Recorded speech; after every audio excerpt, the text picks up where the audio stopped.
Hello everyone, welcome back to another session of RNA biology. So we were here in the previous class that we were trying to understand the signal recognition particle, how it is governing the movement of proteins that are supposed to be pushed out of the cell or secretory molecule, say growth hormone or many hormone, many enzymes or several. There are plenty of such protein molecules are there that is pushed out of the cell, and the function is outside the cell, not inside the cell. So they always will have a signal peptide sequence which has to be read by someone or recognized by someone. That is signal recognition particle, and that is pushed into the lumen of the endoplasmic reticulum. So if you look into the structure of SRP, signal recognition particle, it is a group of a protein as well as RNA complex. You can see a bunch of protein molecules such as P54, and it binds to the ER signal sequence, P19, and P normally stands for the P stands for protein, and the 54, 19, etc. all meant for kilodalton, their molecular weight, and P68, P72, it's a dimer, and then comes the RNA part, and then P9, P14, another two protein, they interact with the ribosome, and this P68 and P72 is required for protein translocation, that is they bind onto the signal recognizing sequence on the protein, that is we usually refer to as signal peptide, that is recognized by the signal recognition particle, and RNA holds together the protein subunits of SRP as well as it helps in bind to the ribosome. So this non-coding RNA is responsible for gluing together, just like think about a garland where you have a thread and you just sew the beads onto it with through a needle or something, and you end up getting a garland like a pearl garland or some plastic beads or glass beads. You just sew through a needle, and or you make some flower garland, there also you use a thread, and RNA acts like a thread, and these proteins are glued together like a bead. So that is the importance of a non-coding RNA in maintaining the function of maintaining both structure and performing the function of signal recognition particle. Now let us see another group of RNA, that is tmRNA and translation. Let us see what is this. tmRNA is a hybrid molecule, half tRNA and half mRNA. So it is doing the job of both. It can do both the functions. So we call it as a tmRNA. tmRNA helps to rescue ribosomes bound to mRNA which lacks the termination codon. Remember, we saw in the previous class some examples that how different RNA decay takes place, like nonsense mediated decay, no-go decay, or like many examples were there where we talked about the RNA meant for degradation. But some cases it need not necessarily be degraded. That is what we are going to see. tmRNA helps to rescue the ribosomes bound to an mRNA which lacks the termination codon. Usually if termination codon is not there, it will go all the way till the tip of the RNA, right? And we saw example where it is meant for degradation, but it need not happen so always. There can be some exceptions, and if a tmRNA is available, it can be rescued. In addition, the tmRNA adds a degradation signal to the nascent protein. If stop codon wasn't there, the product that has come may not be of any use. So the tmRNA will have few codons that will add few amino acids onto this unwanted or useless protein sequence that it made from this mRNA which lacked this protein. Because if this protein stays back, if this protein start doing some function which a cell do not want or an undesirable function, this will give to lot of trouble to the cell. So this tmRNA not only rescue the ribosome, not only detach the ribosome from the mRNA, but it can also do something to cause the degradation of this protein which formed from that RNA which lacks this stop codon. Let us see how is it doing. So normally a RNA which you are seeing here, and you have this black color 2 ribosomal subunits, and you also have few sites, acceptor site and peptide transferase or peptide bond forming site and escape or exit site. So 3 sites are there. So normally a tRNA with amino acid enters through A site, peptide bond is formed here, and then it will move to the E site, the previous one, and it will come out of the cell. So any given time the peptide site, the P site, will have the entire stretch of amino acid that is grown, because earlier this peptide was with this RNA, this tRNA, but this tRNA jumped to this position while throwing the already existing, until here only this tRNA had. So this amino acid was carried by this tRNA when it entered through the A site. So this tRNA had single amino acid here. So remaining all amino acids were attached in this same manner onto this tRNA. So it gave the whole amino acids number, sequential number, to this tRNA, and it moved to this place. And now when a new tRNA comes in, this P site tRNA will give the whole amino acid to that tRNA. But here it can't come. Why? Because there is a termination codon, UAA. Release factors can come, depends on what condition you are talking, but here it is not going to be recognized in that way. So ERF1, ERF3 and a GTP joins, because tRNA cannot come. It can come, it stays, and it is situated here, and this can be the normal way of disassembly. However, if this doesn't happen because it is a premature stop codon or an unwanted stop codon, or it is in the end of the RNA, it is in a place, then it is in a place where it is not welcome. So what happened? ERF1 and ERF3 and GTP do not come here, and that mechanism is not going to act. That situation, what happened? Why it is happening? If the termination codon by some mistake is not reached, the ribosome gets stuck upon the reaching the 3' end, because it is not reached because this RNA do not have any codon, as you see here, because it reached all the way till the tip of the RNA, because there is no stop codon, stuck on reaching the 3' end of the RNA, and there is no place for this ERF1 and ERF3 to come and occupy, because there is no codon available. Stop codon should be there. So they are stuck like this. It is stuck with a peptide attached onto it. Since the stop codon is not reached, because it reached till the tip but no stop codon is reached, the newly made protein is probably wrong and needs to be degraded. So two things has to be done now. One is rescue the ribosome so that it can be used for another round of protein expression from some other RNA, and this protein has to be marked for degradation. So here comes the importance of the tmRNA. What it will do? It is having a alanine and a small stretch it can code for. We will see that in detail. But most importantly, it can have a stretch of sequence that can act like a mRNA part. So this tmRNA, what it did, it carried a amino acid in the tRNA part, just like any other tRNA will do, and it came and entered through the A site, and it could accept the alanine from this tmRNA or tRNA part of the tmRNA and attach onto this polypeptide which was stuck. Actually this mRNA is only up to here, no stop codon came in, and the ribosome don't know what to do, it is stuck there.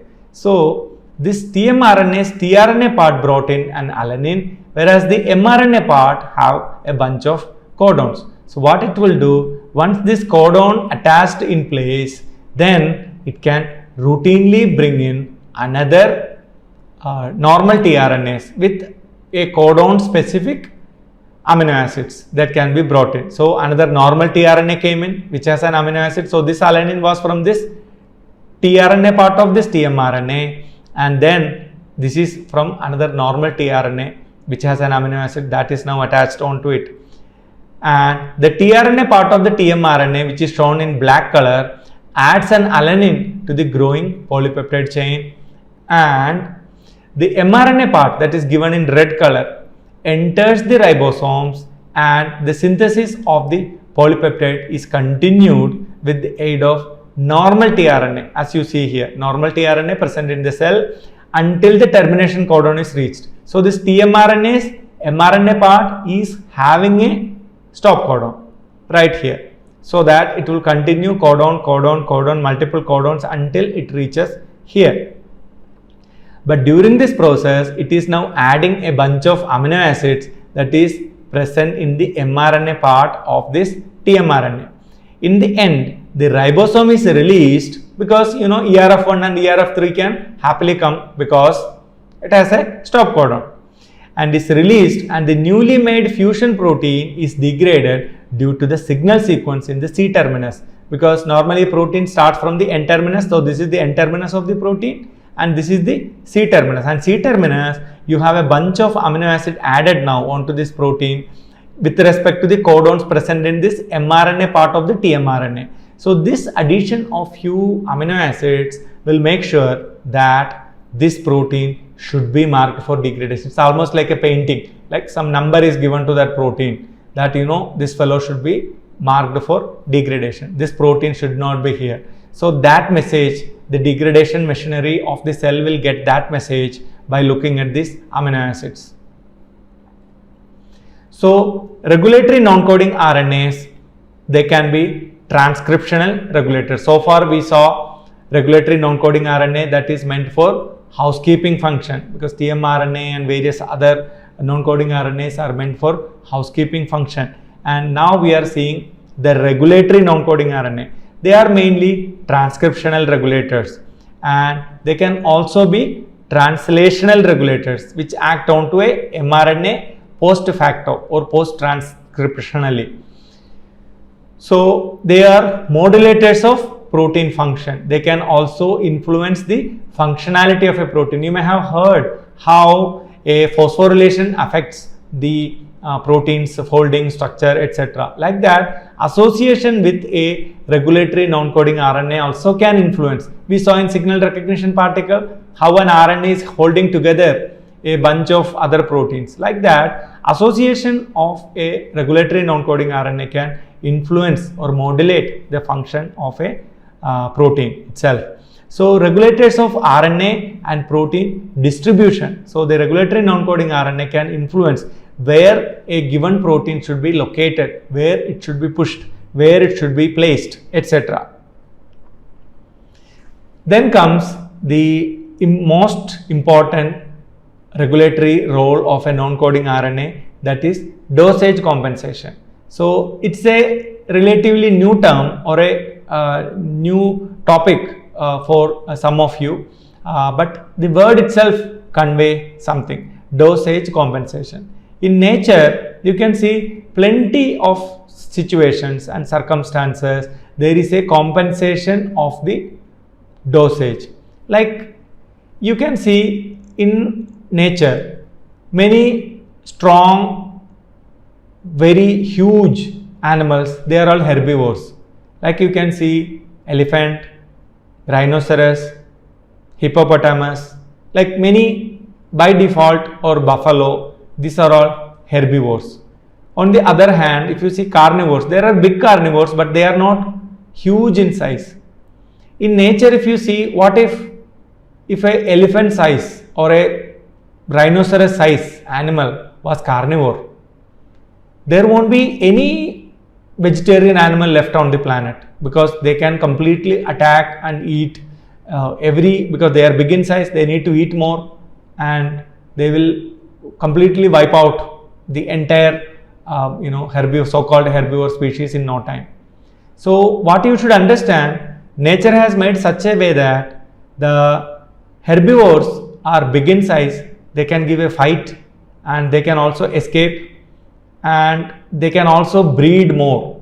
They can give rise to more number of their breeding cap, because plant is everywhere. They don't need to hunt and eat plant. They just need to go to a place where plant is available. So their life is better compared to that of a carnivore. So carnivore need to be most agile, and they have to struggle to get their food. So that is why the number of carnivores is never as many as number of herbivore. So this is why I gave this example, is some kind of dosage compensation. What you are seeing here is some sort of dosage compensation. You can see many animals like zebra or horse. These are all quite strong and fast runners, but they don't have horns as a buffalo has or an elephant has. So since these animals are being very fast and very agile, if they have horns, that is an extra weaponry for them. So to compensate that, they have teeth both in lower and upper jaws, so they can like buffaloes and all will have mainly only in the lower jaw. So horses and zebras, they have both the jaws, so they can bite nicely. You can think about giraffe and some antelope, some deers. So they have horns only during breeding season. When they are breeding, two males have to fight to win over the female. So they have horns only then. As soon as the breeding season is over, they can just simply shake off their horn and it will fall off. But during breeding season, it is very strong. So otherwise, if they carry that throughout their lifespan, it is so heavy and it can bring down their survival advantage. When a lion is or some carnivore is chasing, this horn can get hooked somewhere, and it can reduce the speed, and this male deer will be vulnerable. So females don't have it because they don't have to fight with another female. So males have to fight with another male. That is why it has got the horn. So what you are seeing now is these are all different kinds of dosage compensation. In nature also, there is at molecular level, you will see plenty dosage compensation takes place, and we will see some examples. What are they? In animals, males and females have different number of X chromosome, either 1 or 2. We know human males have got only 1 X chromosome, whereas human females, they have got 2 X chromosome. So to equalize the expression levels from the X chromosome in males and females, some sort of mechanism must exist called dosage compensation. So there are different ways of it. Just like if you have 2 kids at home, if you are buying a pen for one, the other will cry. So you have to buy 2 pens, and preferably of the same color or same type and shape. If one pen is blue color, the other is green, then both of them will say, I want blue, I want green. So if you are smart, you should keep them of same size, same shape, same brand, everything equal. Then there is a chance that it is almost compensated. So gene expression also need to be compensated similarly. So if a female have got 2 X chromosome, if both of them are expressed proteins, then that will cause an imbalance, because every chromosome or every chromosome located genes, when they produce protein, they are not working alone. They always work in conjunction with proteins produced from other genes located in other chromosome. It is just like you think about anything, like if one country is producing a lot of tire only, it's not producing vehicles, then and no exporting also, then what you will do with this tire? All you know is a tire only. So you need to have equivalent amount of cars also being produced so that these tires can be utilized. No point in keep on producing tires. Same way with car. No point in keep on producing car engines if you don't have tire or body options available. What will you do with this car engine? So cell also functions similarly. So if you have a given set of proteins, it has to be utilized or interacted with other proteins produced from elsewhere. So more also problem, less also problem. So nature has made a strategy that 1 X chromosome is okay. And remember, all our genes, all our other chromosomes, they are in pairs. Chromosome number 1, 2, 3, 4, up to around 22, they are in pairs, they are identical pairs. When it comes to 23, all the problem starts. That is, either you have an X and X or you have an X and Y. In males, it is X and Y. which is not pair. You can't call it as a pair. And in female, it is X and X. There you can call it as pair, but in reality it is not a pair. Why? Because one of them in humans and mammals, one of them is shrunk and made debilitated. That means it is useless. It is never utilized. So only one chromosome functions. And in human male, the Y chromosome is there that contains a very few number of genes that is meant for maintaining the maleness. Like I told you in one of the earlier classes, that human body pattern is going to be feminine. To become a female body, you don't need to do anything. To become male body, you need to have lots of genes, especially the SRY, sex determinant region of the Y chromosome, that is called SRY, which is constantly fighting against becoming body a feminine body. If people who don't have SRY genes or who don't have proper functioning of their male hormones, they will look exactly like female. You can't distinguish. They may not have the reproductive organs like ovary, etc., but they have all the body features of a female. You can't distinguish whether that person is a male or a female unless you do chromosome preparation. So SRY gene is present in the Y chromosome, and that is the major gene, that major contribution of the Y chromosome in human males. So technically in humans and other mammals, only one X chromosome is representing the 23rd chromosome. There is no pairing actually exists. So males Y chromosome is well justified to prevent the body becoming feminine, and whereas in female, the body anyways is female, so you don't need to struggle to make it a feminine body. So the X chromosome will doing lots of housekeeping function, as in the case of a male X chromosome. So this is a strategy done in mammals. So this is what is called dosage compensation. So there are different ways of dosage compensation: mammals, C. elegans and Drosophila. Let us see how is it done. In the case of mammals, males have X and Y, whereas females have got X and X. So mammals resort to inactivation. In males, no inactivation because only one X is there. In females, there are two X, one of them is inactivated, that is given in red in color. So it is inactivated, and net result, in the individual cells, you have only one X chromosome. In C. elegans, males have got X and no, empty. O means not a chromosome, it is empty. No homologue or no pairing, nothing in the place of Y. Whereas there is no females in C. elegans. They are called hermaphrodites. They have got both male and female body parts. So that is why this symbol is given, not a typical female symbol. Female and male combined, they have both X, and they have two X, two chromosome, but they are not inactivating it. What they are doing, they are reducing the expression of both the chromosome. So it became smaller X. That means they are repressed.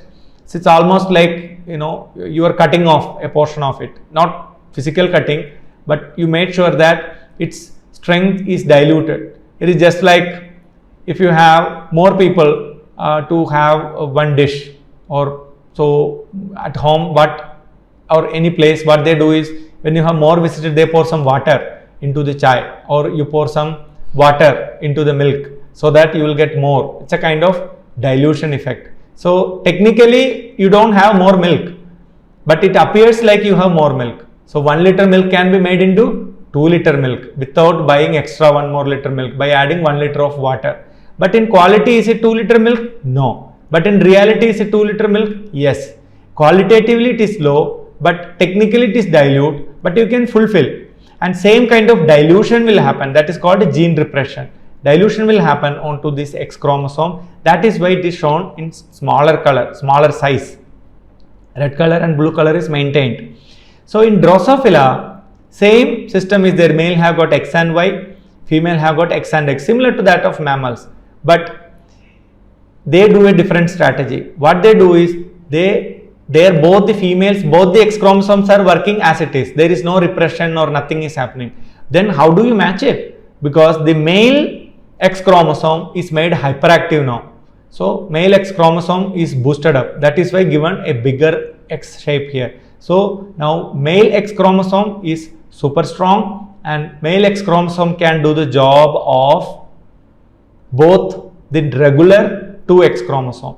It is just like if you have like normally in labor department and all, or many like in many multinational company or even many countries, like if you want to make a huge ship or you want to make a rocket, you normally refer to as how many man hours. So 1 man hour, say one day you will work 8 hours. So I want 80 man hour. If I want 80 man hour, what I will do? I can make one fellow work for 80 days, or I can employ 10 people in one day. If I employ 10 people in one day, I get 80 man hour, or I keep one fellow for 80 days. Then also I get 10 days, sorry, not 80 days. One fellow works 8 hours. So keep that fellow for 10 days, you get 80 man hours. So you can choose whether I want to get this 80 man hours, 80 man hours in one day or in 10 days. Accordingly, you choose the people. So here 2X chromosome is working normal, and to match it, so that is a lot. To match it, the male have got only one X chromosome. So what it will do? It will cause hyperactivation 2X. Here it was repression 2X. 2 times. 2X basically means 2 times. 2 times repression in C. elegans, 2 times hyperactivation in Drosophila, so that it will match the female's 2X chromosome. So mammals, it causes 1 X chromosome is blocked. In C. elegans, both the X chromosomes are decreased in their performance, and in Drosophila, one of the male's X chromosome is boosted. So this is how they maintain the dosage compensation. We will learn more about the dosage compensation in the subsequent class. Thank you.